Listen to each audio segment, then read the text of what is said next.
Hey everyone, it's Steve from the garden. In this video, I'm going to be terminating my buckwheat cover crop so I can get these beds ready to go to sleep for either for the winter, or in the case of the other bed, it's to get it ready for planting garlic in October. Now this bed on your left is particularly important that I get it chopped down today, is because it's starting to form seed heads. And I don't want it to end up becoming a bit of a weed by growing the seed heads out and then they drop into the soil and now I got buckwheat coming up at a later time. So anyways, I'm going to use a head trimmer to cut down the vegetation. And then I have a couple options about how I finish the termination at that point. So one option is to take the vegetation and throw it in the compost bin, mix it up with the rest of the compost, and just becomes compost for next year. The other option would be to, after I cut it down, I tarp or cover all that vegetation so it kind of decomposes in place. And that's one option I'm going to be using. And another option is to bury the vegetation underneath, compost or mulch or whatever I put on the bed so that it breaks down a little faster that way, because it's encased in soil. It's, already has the bacteria for breaking it down. And that's going to be the option I'm going to use for the garlic bed.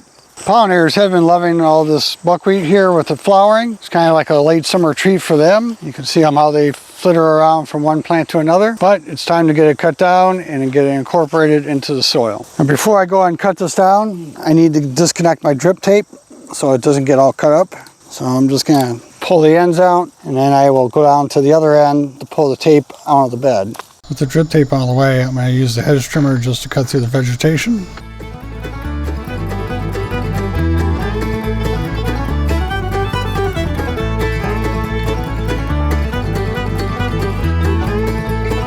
With the vegetation all cut down, now we're going to cover it with the woven ground cover. Before I roll this out, I'm just going to hit the edge with the torch. That keeps it from unraveling during the season. Since it's going to be out here all winter and into the early spring, I want to make sure it doesn't fray on me. And I'll do the same thing on the other end when I cut it. Woven ground cover I'm using here is 4 foot wide. Now this bed on the inside is about 33 to 34 inches and about 36 roughly on the outside dimensions. So I'm using a wider piece of ground cover because you can see how it kind of mounds in the center. And I want to make sure it all stays covered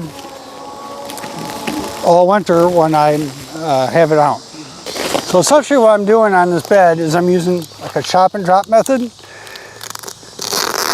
where I cut it, drop it in place, and let it compost right where it's at. And just like I did on the other side, I'm just going to hit it with the torch so it doesn't unravel or fray during the winter time.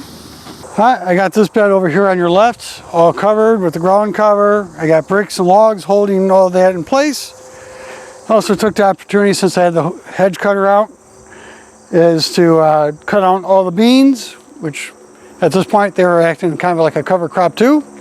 And I'm going to plant my fall brassicas in this bed, minus where the carrots are at. You can see I got my drip irrigation reconnected. That's because I still have plants in this bed. In the bed where the garlic is going to be planted, I'm using a mix of my finished hot compost and my finished Jensen seed compost. This compost already has the microbes needed to break down the organic matter in the buckwheat vegetation.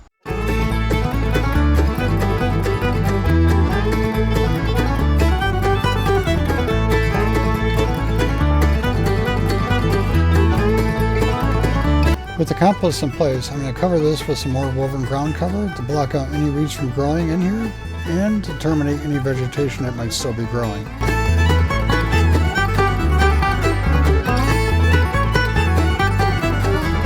There, I used some T-posts to cover the woven ground cover to keep it in place, and that should be good enough for the next month or so until I plant the garlic. In conclusion, I used all three methods that I mentioned in the beginning of the video for terminating the cover crop.